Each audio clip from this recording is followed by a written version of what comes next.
जय गुरु जी। शुक्राना गुरु जी, अनंतम शुक्राना, अनंतम अनंतम शुक्राना, लख लख शुक्राना मेरे मालिक जी। आज संगत जी मैं आपको कुछ गुरु जी के बारे में कुछ पॉइंट्स हैं जो मैंने लिखे हैं, जो मैं आपके साथ शेयर करूंगी कि गुरु जी ने आंसर दिए। मैं उनसे पूछ रही थी, पहली बात तो यह है कि गुरु जी हमारे रोम रोम में समाये हैं। ये मैं आपको शॉर्ट में एक सत्संग बता रही हूँ। पूजा जो भी आपने करनी है, मेन पूजा जो है सबसे पहले पहर में उठ के अमृत वेले में जाप से शुरू करनी होती है।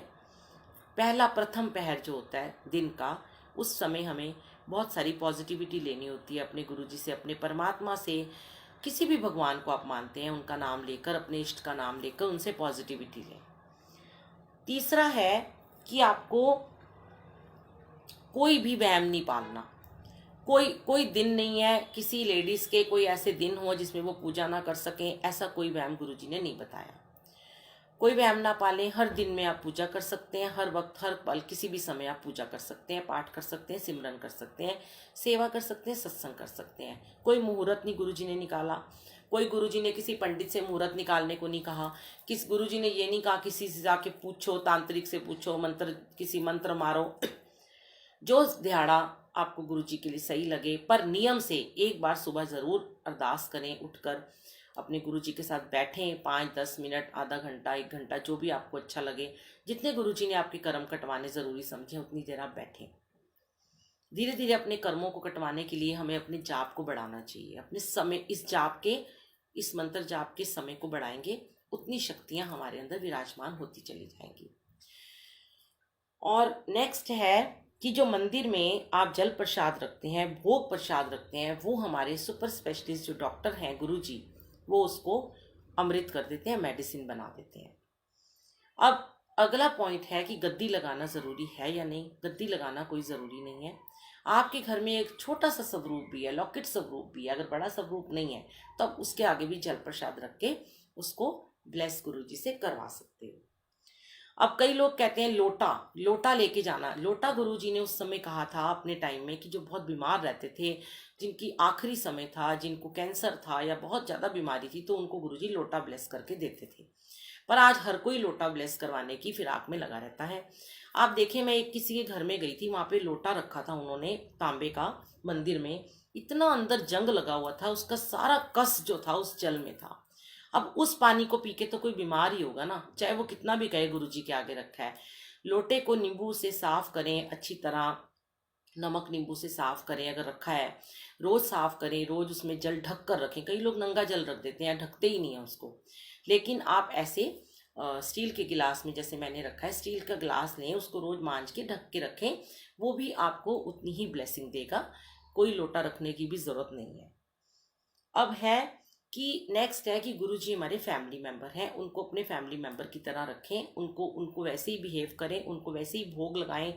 3 टाइम उनको उनको भोग लगाना बहुत ज़रूरी है। जो भी आप खाते हैं, 3-4 बार, 2 बार चाय पीते हैं, वो सब उन्हें भोग लगाएं।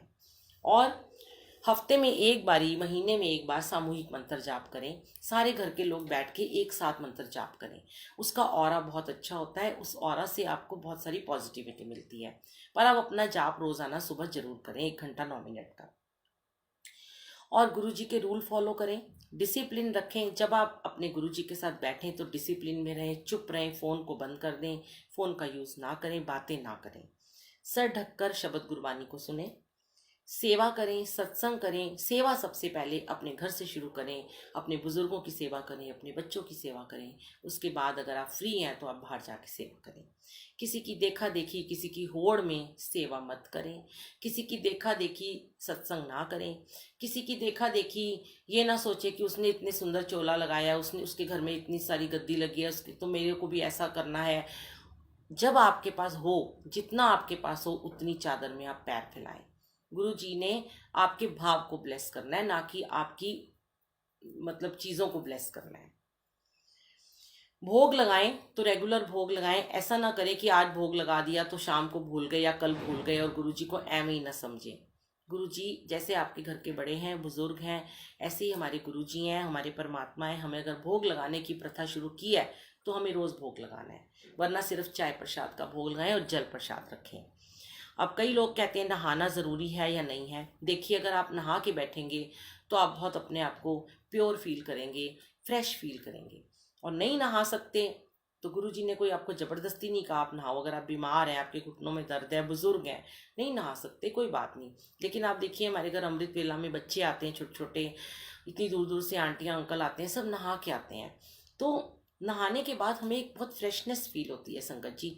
तो हमारा एक जुड़ाव बनता है, हमारा कनेक्शन बनता है, क्योंकि नहीं तो हम नहीं नहाएंगे ना तो नींद आती रहेगी, ऊँघते रहेंगे, सोते रहेंगे, आंखें नहीं हमारी खुलेंगी। और एक नेक्स्ट पॉइंट है कि बेड से नीचे बैठ के आपको पाठ करना है। बेड पे बैठ के कभी नहीं पाठ करना। बेड नींद का घर होता है, उसमें हम सोते हैं। बेड से नीचे उतरें, एक मंदिर का एक ऑरा होता है, अपने मंदिर में बैठें। मंदिर नहीं है तो कहीं भी एक कोने में बैठ जाएं, ज़मीन पर कारपेट बिछा लें, कंबल बिछा लें, ठंड के दिन है, और आराम से बैठ के जोत जगाएं गुरु जी के आगे और जल प्रसाद रखें और मंत्र जाप करने बैठ जाएं। सत्संग में सिर्फ और सिर्फ जब सत्संग करते हैं तो एक रोटी प्रसाद, जो भी लंगर प्रसाद बनाते हो, एक सब्जी और सूखी सब्जी और एक दाल प्रसाद होना चाहिए, एक मीठा प्रसाद होना चाहिए, सलाद चटनी हो तो बेटर है। चाय के साथ सिर्फ बिस्किट हो, थोड़ा सा नमकीन हो, ये इतना कुछ करने की ज़रूरत नहीं होती। समोसे, ब्रेड पकोड़े, सैंडविच, ढोकला, ये सब नहीं करना, ये सब दिखावा है। ये सत्संग है, ये पार्टी नहीं है। कई लोग इसको पार्टी की तरह बर्थडे पार्टी बनाते हैं और फिर बोल देते हैं कोई बात नहीं, गुरुजी ने करवा दिया, गुरुजी ने तो करवाया। लेकिन आप लोग ये नहीं सोचते हो कि उस समय जो भी भोग लगता है गुरुजी को, तो संगत जब जूठा छोड़ती है तो गुरुजी ने कहा है कि उतना ही लंगर प्रसाद दो जितना कोई जूठा ना छोड़े। तो फिर लोग अपने घर लेके जाते हैं तो वो तो आपका प्रसाद नहीं रह जाता, वो आपकी दवाई नहीं रह जाती, वो आपकी मिठाई होती है।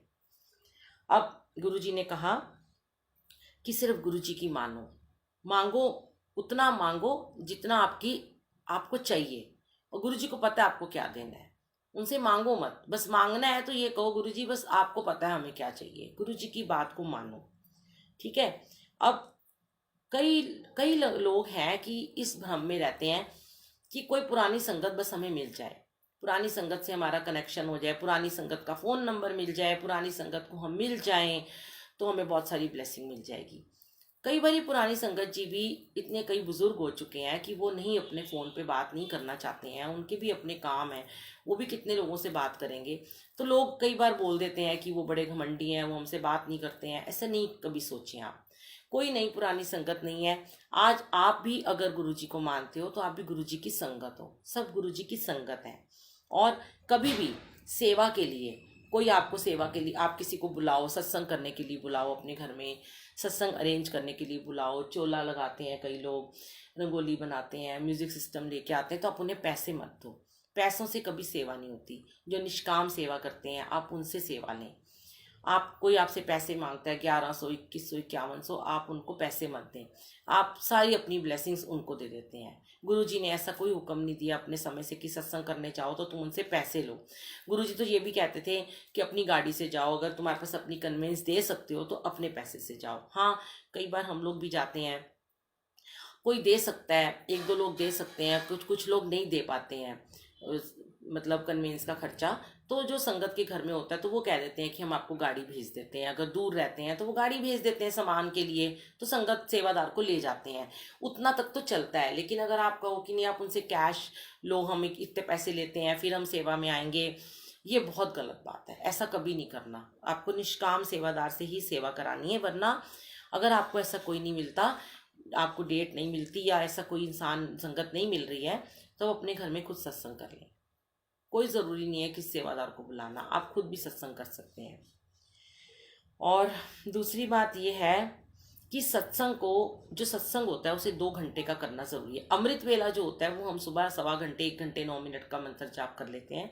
पर जो दिन में जो सत्संग गुरुजी ने अपने टाइम में 2 घंटे के रखवाए हैं, 1.25 घंटे का कोई सत्संग नहीं होता। तो आप 2 घंटे का पूरा सत्संग करेंगे तभी आपको पूरी पूरी ब्लेसिंग्स मिलेगी।